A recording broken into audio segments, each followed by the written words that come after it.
Seneca View Counseling 23 September 2021 menjelang nanti ada pengumuman BOE. Ya, oke, kita langsung fokus di counseling saja. Karena untuk Euro sendiri saya relatif melihatnya potensinya agak sedikit bergeraknya tipis ya. Kita langsung lihat dari sisi counseling. Anyway, tampilannya kurang lebih di sisi kiri yang Anda lihat di sini adalah US dollar. Ya, saya buka dari trading view, kemudian Anda bisa lihat sendiri bagian dari pergerakan US dollar ternyata sesuai dengan perkiraannya masih turun ya. Itu yang sebabkan kenapa emas mengalami rebound. Di sisi lain, justru treasury yield sedikit ulas, ternyata dia mengalami kenaikan. Nah, ini yang agak sedikit aneh ya.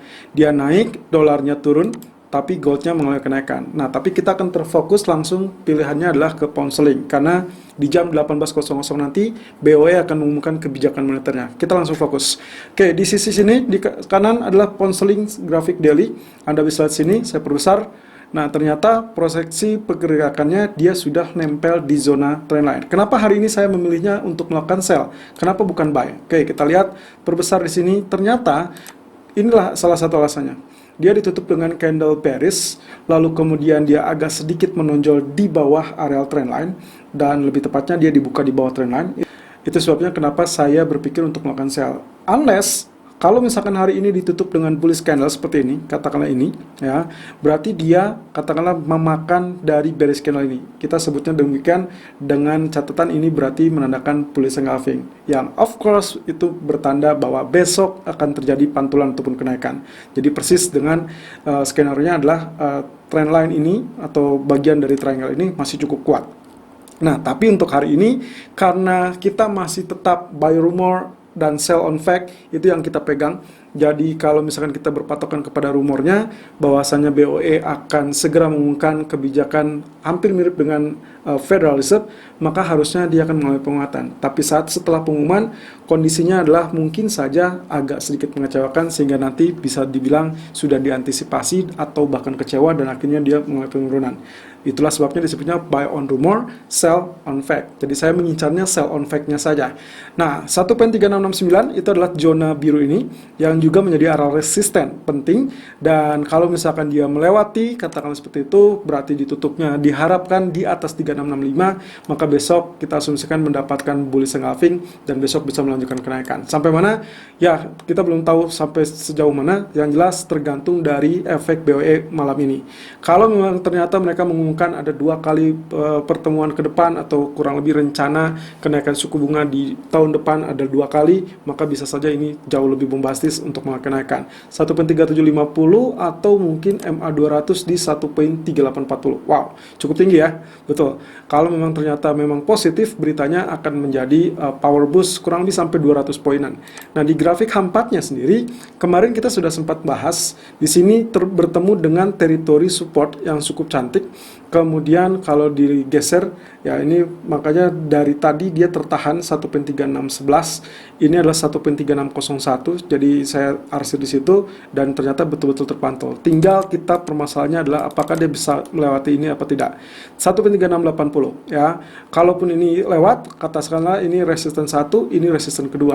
Perkiraan saya kalau misalkan ternyata buy on rumor and sell on fact-nya ternyata sudah diantisipasi duluan, katakanlah seperti itu, bisa saja dia terhenti di 1.3680-an. Sampai saat ini high-nya berada di 1.3674, nyaris ya. Dan kita akan lihat apakah nantinya begitu BOE mengumumkan dia tiba-tiba loncat sampai resisten kedua apa tidak. Kalau ya, maka hati-hati. Walaupun hari ini saya melakukan atau mengincar selnya di teritori ini, bukan berarti kita tidak mewaspadai potensi kenaikan lanjutan. Tapi kalau memang berdasarkan pada sell on fact, maka kemungkinan di teritori resisten kedua pun akan terjadi potensi rejection. Nah, untuk sementara waktu, incaran saya adalah rejectionnya terjadi di zona ini. Kalau misalkan terjadi rejection di zona ini, maka kemungkinan peluangnya dia akan kembali turun dan bahkan bisa melewati 1.3600 level psikologis. Kalau saya perkecil lagi, maka ada areal 1.3571. Kalau kita lihat di daily chart, itu adalah areal terendah yang pernah tercipta kurang lebih di bulan Agustus. Ya, ini adalah ya di bulan Juli ternyata ya 1.3571. Harapannya kalau ini turun, maka kemungkinan potensi triangle ini bisa dibilang inilah bearish triangle ya, lalu kemudian dia melakukan penurunan lebih lanjut. Terlebih lagi yang kita pernah suspek atau kita curigai terkait dengan head and shoulder di grafik weekly. Sekarang sedang nempel kembali di teritori neckline. Ya, kebetulan neckline-nya sesuai dengan areal historical price. Jadi kemungkinan kita akan melihat 1.3611 akan menjadi penentunya. Kalau ternyata katakanlah betul buy on rumor, sell on terjadi, maka kemungkinan potensi ini bisa ditembus dan target 50% dari head and shoulder itu sendiri adalah 1.3385. Tepat di teritori garis ini, dan target utamanya 1.3124. Tapi ekspektasi saya tidak akan sampai 1.31, cukup di 1.3385. Karena ekspektasi selanjutnya kemungkinan polanya adalah ditentukan dari penutupan daily chart ini. Jadi kita akan melihat dari potensi penutupannya. So untuk sementara waktu, areal untuk melakukan sell on rally atau sell on pullback kurang lebih berada di teritori 1.3680, 1.3690 atau bisa dibulatkan 1.3700 dengan target pertama 1.3635, kemudian target kedua 1.3571 diasumsikan mencapai teritori ini. Nah, stop lossnya gunakan di 1.3755. Walaupun kalau misalkan dilihat dari sini, ini adalah area resisten yang masih cukup tangguh sebetulnya.